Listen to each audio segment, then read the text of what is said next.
चतुरानने जगदी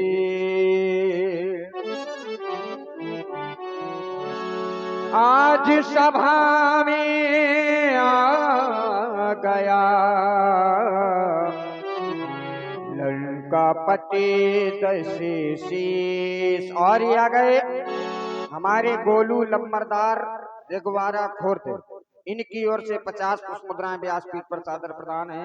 बहुत बहुत धन्यवाद। आज सभा में आ गया लंका पति दशीष।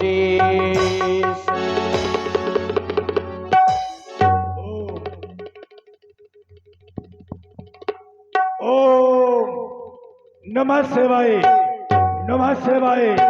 जटावन प्रदेश से वही जंग बालिका पवित्र कंठ पे परी भुजंग तुंग मालिका डामाट डामाट निनाट वन्य से ढाकने सदो शंभु संपुरोती दास का भला करे।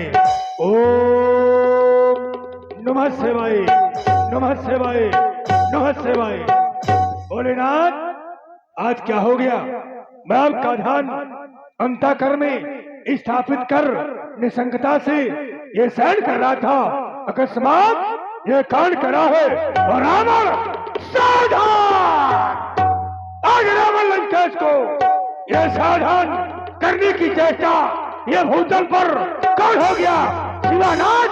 क्योंकि जिस मंदिर की एक एक ये सदा नहीं मुस्काती, आज भी ये बनकर ये पुसाचनी के खेत लेके गाती। ये सरसर ये झरझर क्यों पट्टे झरते धू धू करती ये क्यों समीर अचानक मेरा ये ठान भंग अंदर से नीचे गिरा नीर फिर क्यों ये मचल रही आज भुजाएं कहती अस्त्र उठाने को शिवानाथ बतला दो कौन चला ठसकाने को। हे भोलेनाथ ये कारण क्या है? ये किसने मुझे बारंबार सावधान किया है? गुरुदेव कारण क्या है? क्योंकि मेरी आंखों के सामने ये छाजात ये चका चौध है।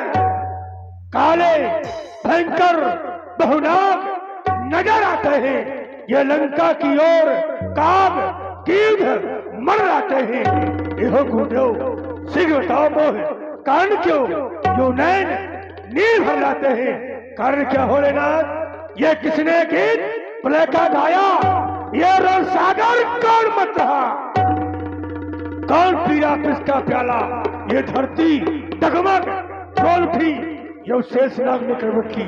भोलेनाथ कारण क्या है? अवश्य ज्ञान कराया जाए। ओम नमः शिवाय। बजट हो गया।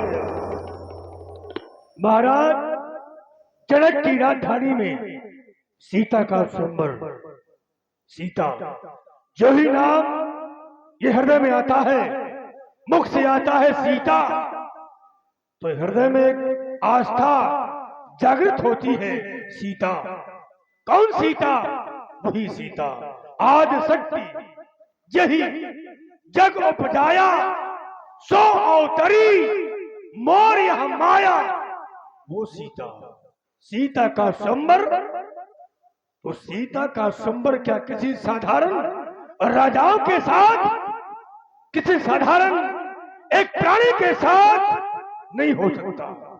क्योंकि सीता के लिए तो उस पर ब्रह्म परमेश्वर को ना होगा।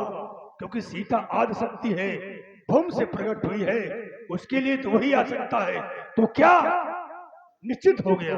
क्योंकि महाराज जनक एक ज्ञानी राजा है, उसने सोचा होगा भगवान शिव के पावन पिनाकी के माध्यम से, खंडन के माध्यम से परमात्मा की खोज और परमात्मा की खोज कर रहा है महाराज जनक। लेकिन नहीं महाराज जनक, ऐसा नहीं हो सकता। क्योंकि तुम परमात्मा की खोज कर रहे हो आज के माध्यम से, लेकिन परमात्मा का आगमन हुआ है अगर भूतल पर तो केवल मेरे लिए, तुम्हारे लिए नहीं। उसने अवतार अगर लिया है तो रावण के लिए उतार लिया है परमात्मा ने, तुम्हारे लिए नहीं। क्योंकि उस परमात्मा को पाने के लिए मैंने एक नहीं अनेकों मार्गों का चयन किया, पूजा किया, पाठ किया, जब किया, हवन किया, तब किया, लेकिन परमात्मा नहीं आया, नहीं मिला। तो फिर मैंने, क्योंकि मैं एक हठ योगी हूं, मैं हठ पूर्वक मैंने जो किया है, अपने स्वयं का मार्ग मैंने चयन किया है। वो क्या है कि जब जब होए धर्म के हानि और बाढ़ई असुर अधम अभिमानी, जब अत्याचार सीमा पर होगा, हाहाकार मचेगा, धर्म का विनाश होगा, तब परमात्मा भूतल पर आएगा। अरे पृथ्वी ने तो स्वयं का ग्रीष्म भार न व्यापे मोही, इन पहाड़ों का भार मुझे अधिक नहीं लगता है जितना पाप मेरे ऊपर बोझ बन चुका है। तो परमात्मा तब आता है, अगर आया है तो मेरे लिए आया है, क्योंकि करहा प्रतीक्षा था जिसकी उसने ही अवतार लिया।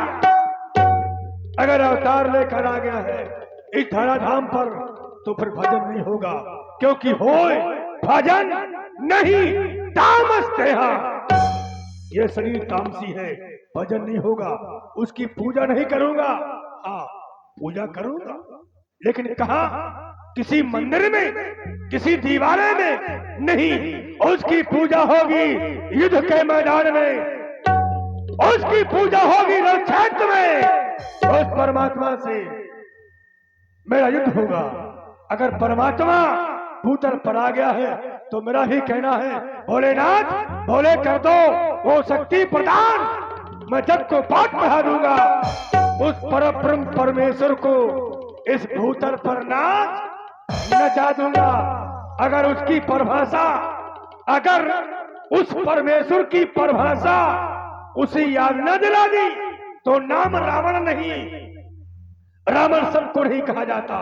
रावण नाम भी अहमान का, जो दया में, तमन में, अहमंत में, तुरी में, जो जन जन की आत्मा में हलचल मचा दे, उसी का नाम तो रावण है। अगर मैंने उस परमात्मा को धारण नहीं रुला दिया तो नाम रावण नहीं, मतलब चलना चाहिए। बामहर बामहर बामहर।